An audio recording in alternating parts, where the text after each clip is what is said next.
పురిటి నొప్పులు వస్తున్న తల్లిని పట్టించుకోకపోవడం వల్ల పుట్టిన బిడ్డ చనిపోయినాడు. ఈమెకి తెల్లవారుజామున 5 గంటలకి గురువారం రోజు పురిటి నొప్పులు అయితే వచ్చినాయంట. ఇంకా వాళ్ళ హస్బెండ్ అయితే ఆమెకి చూసుకుంటారు కదా ఆశా వర్కర్స్, ఆమెను తోడుగా తీసుకొని హాస్పిటల్కి అయితే తీసుకొని వెళ్ళిండు. హాస్పిటల్కి వెళ్తే హాస్పిటల్లో నర్సులు లేరంట, డాక్టర్స్ లేరంట, అసలు ఎటువంటి సిబ్బందే లేదంట. కొంతమంది వర్కర్స్ అయితే ఉన్నారంట. వీళ్ళు మా భార్యకు నొప్పులు వస్తున్నాయి, కాన్పు అవుతుందేమో అన్న స్టేజ్లో ఉంది, డాక్టర్స్కి ఫోన్ చేయండి అని చెప్పేసి వీళ్ళు ఎంత మొట్టుకుంటున్నా సరే ఉన్న సిబ్బంది కూడా పట్టించుకోలేరంట. వీళ్ళు అడుక్కున్న వారికి అడుక్కొని తర్వాతకి వేరే హాస్పిటల్కి అయితే వెళ్ళారు. వేరే హాస్పిటల్కి వెళ్తే అక్కడ సిజరీన్ అయితే చేసి బాబుని అయితే బయటికి తీసిరంట. కానీ వాడికి సీరియస్గా ఉంది, వెంటనే హైదరాబాద్ నీలోఫర్ హాస్పిటల్కి తీసుకెళ్ళండి అని చెప్తే తీసుకెళ్ళారంట. తీసుకెళ్ళిన తర్వాత ఒక రోజేమో పెట్టి ట్రీట్మెంట్ చేసిరు, కానీ శనివారం రోజు అబ్బాయి అయితే చనిపోయిండు.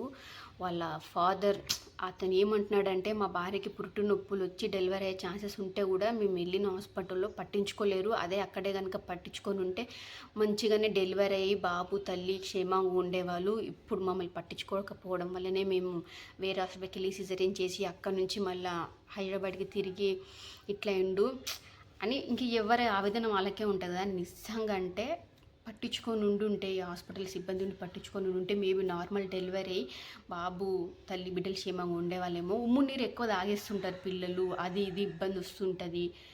నిజంగా గవర్నమెంట్ హాస్పిటల్స్ అంటాం కానీ చాలా దారుణంగా ఉంటాయి.